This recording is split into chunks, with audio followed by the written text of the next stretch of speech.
Hello again, everybody. Les East, Brian Allee-Walsh with NewOrleans.com. It's a little after midnight. Now Friday morning, September the 10th, the morning after the Saints' less than convincing 14-9 win over a game Minnesota Vikings team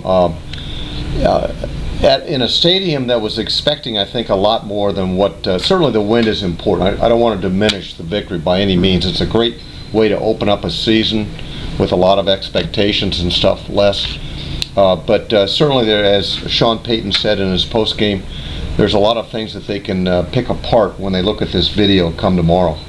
Yeah, I guess what we need to say is a win is a win is a win.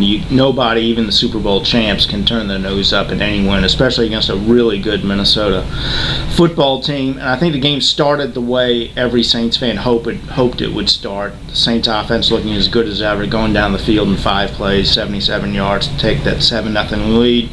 3 and out against the Vikings, and then Drew Brees barely missed Devery Henderson in what would have been another big play. That could have opened up the game right there for him. That could have really kept it snowballing. But at that point, when that failed and the Saints punted, you just kind of felt like everybody in the stadium took a deep breath because there had been so much emotion leading up to that. And I think the crowd kind of sat back a little bit, and I think the Saints lost their edge a little bit. But they used up so much adrenaline, I think, early on that it was just natural they would have a little bit of a letdown. I think it took longer for them to regain their form than we might have expected. First possession of the second half, they have another touchdown drive, and that's it as far as points. Now, Garrett Hartley hurt that by missing 2 field goals he should have made, 46 yards and 32 yards. If he hits those, the game's not in doubt as late as it was, and it would have looked a little bit better. But nonetheless, there's a lot to be worked on. But again, winning this game is the most important thing. Yeah, and I think when you realize that of the people who didn't come through, Garrett Hartley, who had been just a picture of consistency last season and through the playoff stretch, he pushed these balls wide left. Both of them weren't even close, and I'm sure it's something. And you know what I will say about Garrett, he was man up after the game. He admitted. I mean, what else are you going to do? But he admitted he messed up. Hold was good, snap was good, and he's going to have to go back to techniques and everything. But those were things that that certainly is correctable. Now, one thing I want to mention about that, and Garrett's always done that. He's only missed a few field goals in his career. Right. But he has never shirked the responsibility when he has missed. But you do have to remember, this is the first regular season game that Thomas Morstead has held.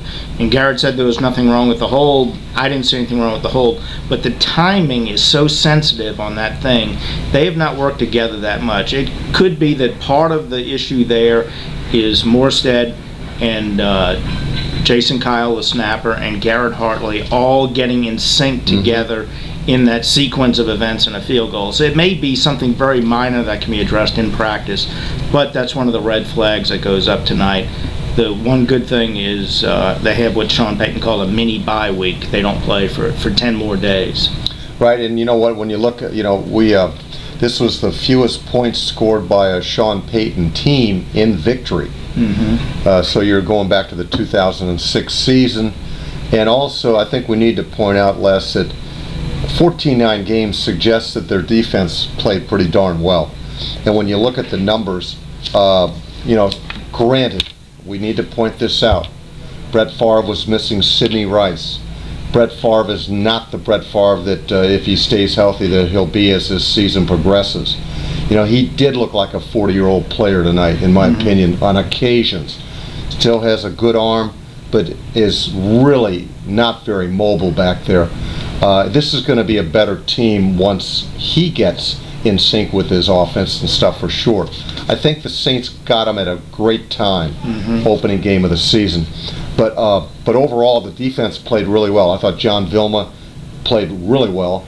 I thought the corners played pretty darn good, and I thought the front four played really well too. When you consider the number of leaky yards that they had given up in the NFC Championship game a year ago, they held this team to 91 yards net rushing. From if my reading is correct, now granted, Adrian Peterson got 87 of those.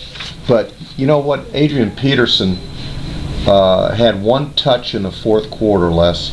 It was a pass that resulted in a -3 yards.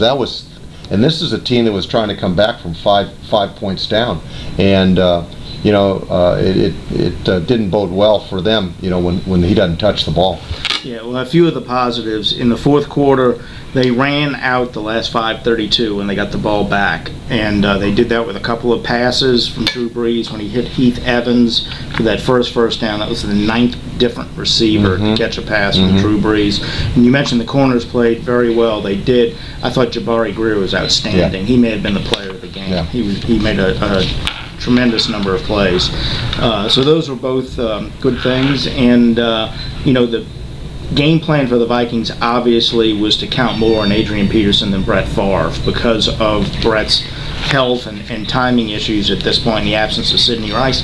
Adrian Peterson's longest run was 14 yards. He didn't get in the end zone, so the Saints did a good job there as well. So, a lot to work on, but nonetheless, they got the win. Yeah, and, it would have been a big disappointment had they, on an evening where they unfurl the championship banner, and an evening where a parade earlier in the day and a big concert, and just a lot going on for this team and franchise, national stage, NBC television. They did win, and that's really all that matters, because in the grand scheme, when this season's over and you look at this, it's a victory, and whether it be 14-9, 14-13, 34-31, it's a win, and it's a good way to open up the season. Yeah, and another guy I guess we should mention is Dillon Dunbar, who wound up being the third linebacker. We assumed he would be the third guy, but they never committed to that, essentially replacing Jonathan Casillas. He made a few plays out there, made a good account of himself. And I guess if you're the rest of the NFL, you might be looking at this game and saying, we didn't know how we were going to beat the Saints last year when they averaged 32 points a game. Now they can score 14 points and beat what may be the second best team in the NFC. So if the defense is going to be able to play better, play in and play out, and turn the ball over like they did last year, that's going to be a concern for the teams they have left on the schedule. Yeah, somehow I think these two teams could be seeing each other down the road in January. But the schedule for the rest of the weekend, I understand, is they're going to hold, tomorrow will be like their Monday. They'll come in, watch the tape, I believe, get some injuries healed up, and then take the weekend off, and I think they'll report back to the practice field Monday to open preparations for the San Francisco Niners, whom they visit on the 20th of this month. So another primetime game. So until next time, it's Les East, Brian Allee-Walsh for NewOrleans.com. Please, if you're still up tonight or this early this morning, look into our website, and there'll be additional stuff being put up later today. It's now Friday. Again, take care. We'll see you next time.